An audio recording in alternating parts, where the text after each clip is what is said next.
nunca perdi nenhuma oportunidade de experimentar na vida aquilo que a vida me foi oferecer. Aquela época social pesava muito. Comecei a trabalhar muito cedo. Quase nunca fiz aquilo que gostava, mas sempre gostei daquilo que fiz. Acho que parar é efetivamente morrer. O convidado de hoje do Conversas com Vida dedicou parte da vida à política, mas também desempenhou funções importantes no setor privado. Na política pertenceu a vários executivos e ainda hoje diz que prefere os governos de coligação. Por 3 vezes foi secretário de Estado da Segurança Social, foi também secretário de Estado do Emprego, foi ministro da Segurança Social e do Trabalho e ministro das Finanças. Hoje é membro do Conselho de Estado e uma opinião ouvida transversalmente por toda a sociedade. O convidado de hoje do Conversas com Vida é António Bagão Félix, membro do Conselho de Estado. Muito obrigada por estar aqui neste Conversas com Vida do ETV.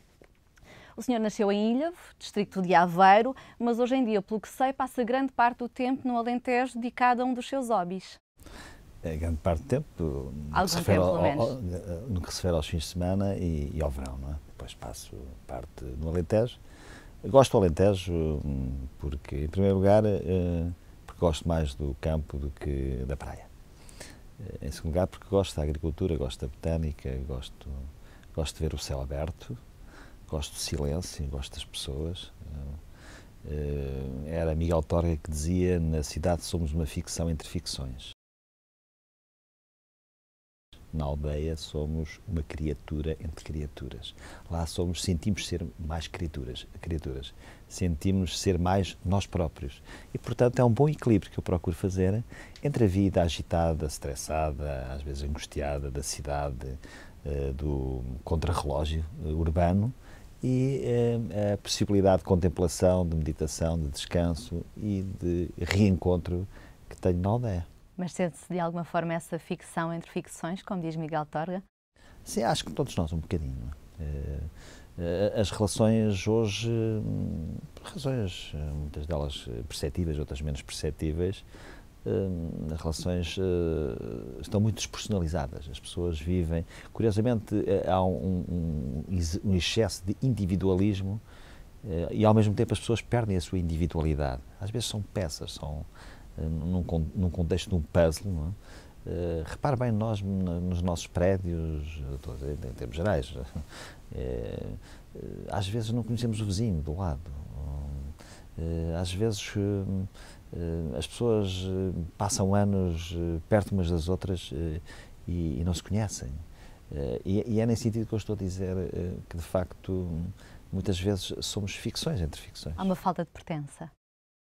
Há uma falta de pertença e, desde logo, de algum modo, e repito, agora estou a falar em termos gerais e abstratos, porque essa relação da pertença está a ficar um pouco diminuída, ou pelo menos menos sentida, na instituição básica e natural da sociedade, que é a família. Não é? E quando esse sentimento de pertença não é forte, desde logo na instituição básica, evidentemente que se vai repercutindo e agravando nas outras formas da organização social. É curioso que essa pergunta que me está a fazer, porque eu acho que os portugueses não têm de facto uma relação de pertença muito amistosa. Quase toda a gente diz mal do bairro onde vive, diz mal da escola onde estuda, da universidade onde leciona, da empresa onde trabalha. E há um pouco aquela ideia que o que é estrangeiro é que é bom. É um pouco. Repare bem que é raro nós dizemos Portugal. Normalmente dizemos este país. Nem sequer dizemos o nosso país. Quando nos referimos ao nosso país, nós dizemos este país. Nós, em termos gerais, não é? Raramente dizemos o nome de Portugal. Não é? Enfim, não sei se os sociólogos é que poderão interpretar isso, mas há sempre uma certa sensação de xenofilia. O que é bom não é o nacional, mas é o estrangeiro. Embora eu acho que esta crise tem, de algum modo, modificado um pouco esta relação. Acha que a crise, de alguma forma, faz os portugueses terem mais amor pelo próprio país? Fazem os portugueses perceber ou distinguir entre a essência e a aparência. A crise, qualquer crise, seja ela económica, financeira, social, humana, seja de que natureza for, mesmo a crise dentro de nós, por exemplo, a crise de uma pessoa perante a iminência da morte, fala a distinguir mais claramente a essência da circunstância. E nesse sentido é que eu estava a referir esta ideia, não é? Por exemplo, uma das razões, na minha opinião, porque o mundo chegou a esta crise que de algum modo foi desencadeada a partir de 2008, e também Portugal incluído, é porque desvalorizou a distinção entre as coisas essenciais, não é?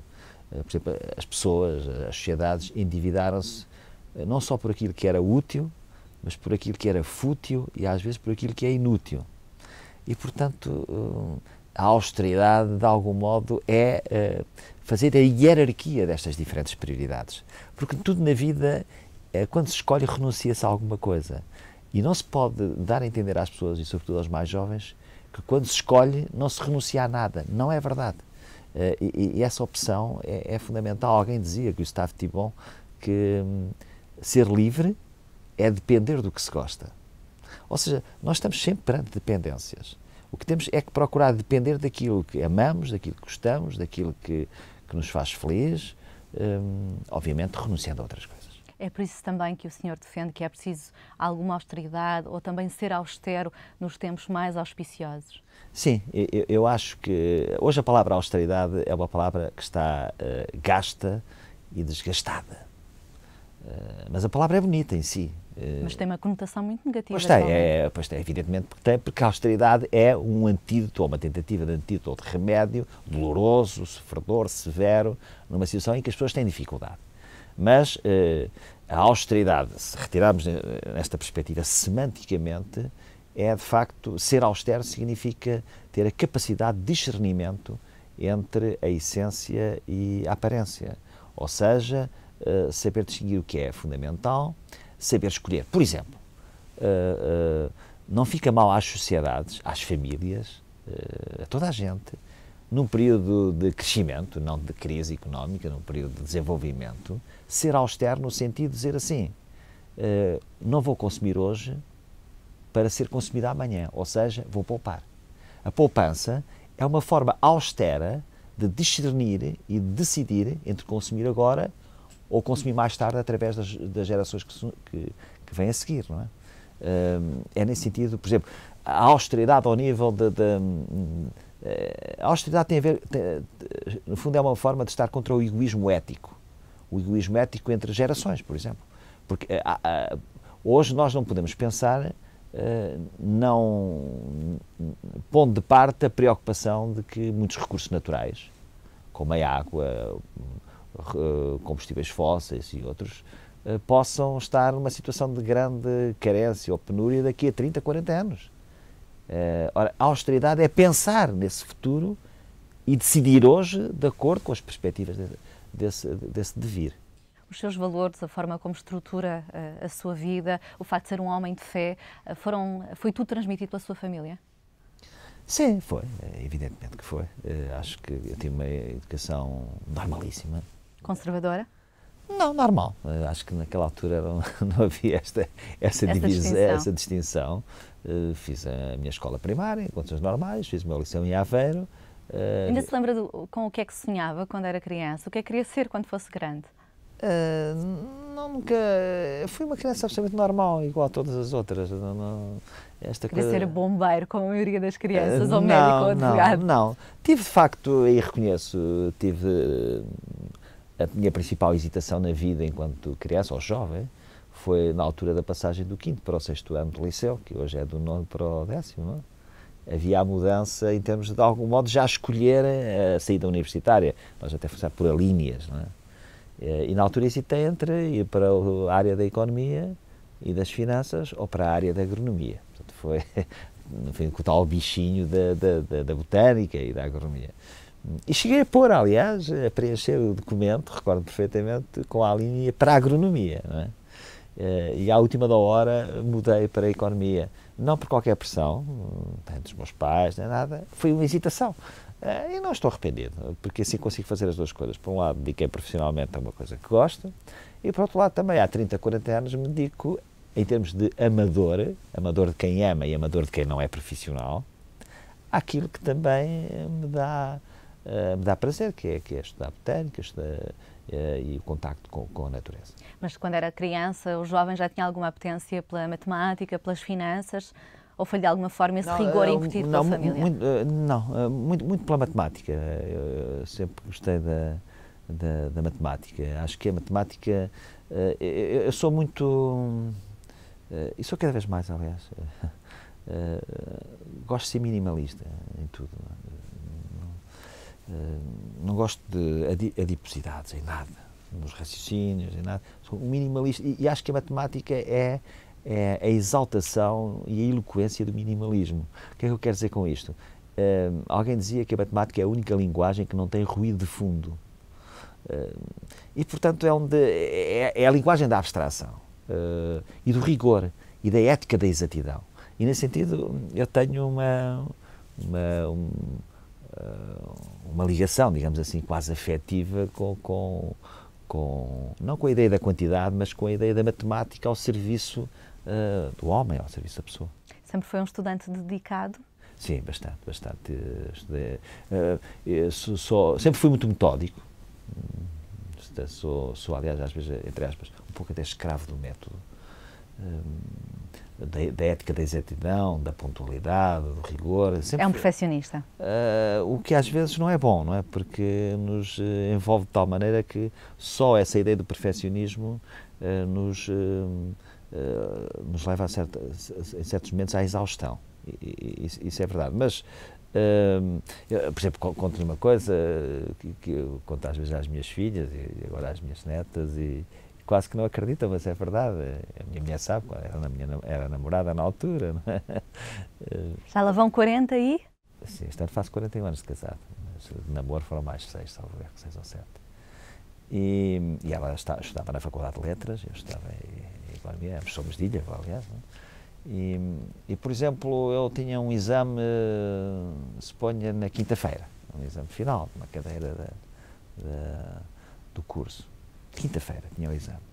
O último dia que eu estudava era terça. Na véspera dos exames eu nunca estudava. E ao cinema. E ao cinema ou duas vezes, porque achava que devia deixar depois o cérebro funcionar naturalmente e ter um período de pousio de 24 horas. Porque aquela coisa de estar até o último minuto gera uma incomodidade, um stress, uma incapacidade de absorver concentradamente tudo e mais alguma coisa. Quase como o dia da reflexão antes das eleições. É uma boa, eu nunca tinha pensado nessa perspectiva, mas é um pouco isso. Não de reflexão, mas de pousio. Pode usar uma linguagem também da agricultura. Não? Quando estudava, terminou esta licenciatura em Finanças no ISEG, pouco tempo... ISCEF, na altura, atual ISEG, na década de 70, sim, pouco antes, salvo erro, do 25 de Abril de 74, alguns anos antes, não, 1 ou 2 anos antes. Eu licenciei-me em julho de 1970, 23 de julho, e no dia 2... Ainda 4 anos antes. Exato, e no dia 2 de setembro, portanto passado, e tive a sorte, porque praticamente só tive o mês de férias, e no dia 2 de setembro entrei na tropa, no serviço militar, na Marinha, não é? Onde estive até 73, portanto tive 3 anos no serviço militar, e portanto o 25 de Abril foi já foi bastante depois, mas já sentia algum como é que era o espírito académico nessa altura? Era de alguma forma já politizado? Sim, bastante, económicas. Eu também ia muitas vezes para a cidade universitária, porque a minha mulher, como disse, estava na Faculdade de Letras, e íamos para a cantina universitária, que era a nossa vida natural na altura. Não havia telemóveis, não havia nada dessas coisas, não havia automóveis, no sentido das pessoas ter. O mundo era completamente diferente, mas era bastante politizado, económicas, bastante. Repare bem que apanhamos aquela fase, sobretudo no meu 4º e 5º ano, já apanhei a mudança para o que se chamou na altura a Primavera Marcelista. Portanto, houve... E entrava nessas discussões? Entrava bastante. E havia aquela ansiedade, sobretudo nessa altura, de poder ler livros que não vinham de outra maneira, não chegavam cá, não é? Uma perspectiva mais marxista, etc., que é própria da idade, e acho que foi bom, embora eu nunca tenha sido marxista, mas foi um período de um pouco mais abertura e também um pouco mais pelo menos da sensação para nós de que podíamos falar mais, não? Embora isso depois não se tenha verificado com essa veracidade. E o serviço militar, porquê na Marinha? Na Marinha, porque nós estávamos no tempo da guerra em África, no ultramar, a Marinha porque, por uma razão muito simples, é que se dizia que, para não ser uma razão prosaica, mas simples de explicar, é que se dizia que o serviço militar na Marinha era menos duro. Quer não só, desde logo, na recruta, que se fazia na Escola Naval e não em Mafra, no Exército era mais dura, isso é indiscutível, e porque havia mais possibilidades de poder cumprir o serviço militar sem ter que ir para o palco da guerra, não é? E esteve sempre cá? Por cá estive, mas alguns colegas meus foram para a Guiné, para Angola, para Moçambique, depois dependia da classificação no curso, eu fiquei mais ou menos a meio na classificação e, portanto, consegui evitar ir para Angola, ou Moçambique, ou a Guiné. Por outro lado, isto antes, não é? Durante e depois, acho que foi uma excelente opção e possibilidade, porque depois havia uma seleção muito criteriosa, não é? Também dependia da média do curso e de outras provas e testes que fizemos. Na altura não usava óculos, por exemplo, se usasse óculos na altura já não podia ir, certamente. Mas depois de facto ter feito, acho que foi um período interessantíssimo da minha vida. Gostei do ambiente da Marinha e ainda hoje ambiente de camaradagem. Sim, guardo gratas recordações. As viagens nas fragatas eram mais difíceis porque enfim, não estávamos habituados, mas foi interessante. Como é que chegou à política pela primeira vez? Começou a trabalhar no setor privado e só sim, depois? Sim, olha, porque as coisas... Eu acho que a maior parte das coisas importantes ou significativas, boas ou más, na vida, muitas vezes resultam do acaso, ou enfim, pertence ao acaso. Porque é que eu fui para a política? Olha, por uma razão muito simples. Eu comecei a minha vida profissional em 1973, justamente depois de sair da tropa, fui para a Companhia de Seguros Mundial, para chefe de serviços e depois diretor financeiro da Companhia de Seguros Mundial, que na altura tinha como administrador delegado um homem que foi para mim fundamental na minha vida, quer profissional, quer política, foi o Dr. João Moraes Leitão. Infelizmente já não está entre nós, um grande amigo, e com ele iniciei a minha vida profissional. E, portanto, estive até à nacionalização, depois fui para a COSEC, fui para o Conselho de Gestão da COSEC, e em 1980, no governo de Sá Carneiro, o Dr. João Moraes Leitão foi para Ministro dos Assuntos Sociais. Convidou para Secretário de Estado. E convidou-me para Secretário de Estado da Seguridade Social, tinha eu 31 anos. E portanto, a pessoa com que eu iniciei a minha atividade profissional foi a pessoa com que eu fiz a minha iniciação governativa. Foi um bom acaso, ainda por cima com uma pessoa que me ensinou muito e para quem tenho uma eterna gratidão. E foi Secretário de Estado da Segurança Social de 3 ministros diferentes? Sim, porque entretanto, aliás é interessante que o Dr. João Moraes Leitão aconteceu-lhe primeiro a ele o que depois me viria a acontecer a mim. É interessante, não é? Porque ele foi para Ministro dos Assuntos Sociais, que no fundo era a Segurança Social, também tinha a saúde, mas depois no segundo governo, ou seja, no primeiro governo de Paulo Simão, no segundo governo da AD, ele foi para Ministro das Finanças, que foi um governo de curta duração, 6, 7 meses. Ora, o que me aconteceu... O mesmo que lhe aconteceu assim com Santana Lopes. A Ministra da Segurança Social e do Trabalho, no fundo correspondeu ao Ministro dos Assuntos Sociais, e depois fui para Ministro das Finanças, também de curta duração, com a curiosidade do Dr. João Moraes Leitão ser Ministro da parte do CDS e eu ser Ministro, embora independente, indicado pelo CDS. Curiosamente, já agora uma última coincidência muito interessante, que estas coisas às vezes são, mas pessoalmente são interessantes, é que eu depois, como Ministro das Finanças, convidei, e foi Secretário de Estado das Finanças e do Tesouro, o filho do Dr. João Moraes Leitão, Miguel Moraes Leitão, que agora é Secretário de Estado na área dos negócios estrangeiros. E ao longo destes vários anos em que assumiu diversas funções, também cruzou-se com Cavaco Silva em diferentes funções, desde que Cavaco Silva foi Ministro das Finanças, depois foi Primeiro-Ministro, hoje naturalmente é Presidente da República e o senhor é Conselheiro de Estado. Ao longo de todos estes anos, é o mesmo Cavaco Silva, ideológico e politicamente? Eu conheci o professor Cavaco Silva como meu assistente em 1967 ou 66, no segundo ano da faculdade. Era assistente de Finanças 1. Havia um professor catedrático e depois havia 2 assistentes, a doutora Manuela Ferreira Leite e o Dr. Cavaco Silva. Ele foi o meu assistente, portanto, está a ver, conheço há mais de 45 anos, 47, 48. Depois encontramos ele como Ministro das Finanças e como Secretário de Estado da Segurança Social. encontramos várias vezes na vida e acho que o professor Cavaco Silva de hoje, do ponto de vista pessoal, personalístico, do ponto de vista das suas ideias, é fundamentalmente o professor Cavaco Silva, jovem, que eu encontrei há mais de 40 anos. Vê o mesmo homem que via há quase 40 anos? Sim, sem dúvida, acho que sim. É um caso interessante até, porque há pessoas que modificam em alguns aspectos. Há quem diga que só aos 50 anos ou aos 60 anos é que nos tornamos definitivos, não é? Mas eu acho que o professor Cavaco Silva, do ponto de vista idiosincrático, personalístico, da maneira de estar e de ver o mundo e na perspectiva relacional, não é muito diferente hoje do que me pareceu, pelo menos na altura, com uma visão diferente. Era um jovem, tinha 18 anos, eu teria 27, 28, mas não pareceu muito diferente. Aprendeu com alguém a quem hoje, de alguma forma, dá conselhos. Sim, mas noutro tipo de funções, não é? Mas para mim é uma honra ser membro do Conselho de Estado, indicado pelo Presidente da República, ser o Presidente da República o meu antigo professor, Cavaco Silva.